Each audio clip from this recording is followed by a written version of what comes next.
இந்த பூச்சாண்டி வேலையெல்லாம் காட்டுறதை விட்டுட்டு தில்லா கெத்தா நேர்மையா எலெக்ஷனை சந்திக்க வாங்க சார். பார்த்துடலாம் சார்.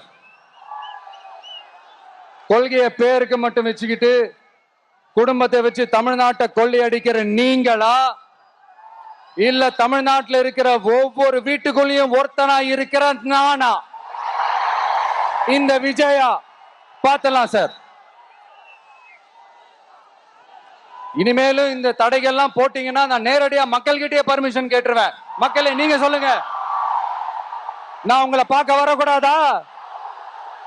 நான் உங்களோட பேசக்கூடாதா? உங்க குறைகளை நான் கேட்க கூடாதா? உங்களுக்காக நான் குரல் கொடுக்க கூடாதா? இப்படி நமக்கு தடையா போடுறாங்களே இந்த திமுக அரசு மறுபடியும் ஆட்சிக்கு வர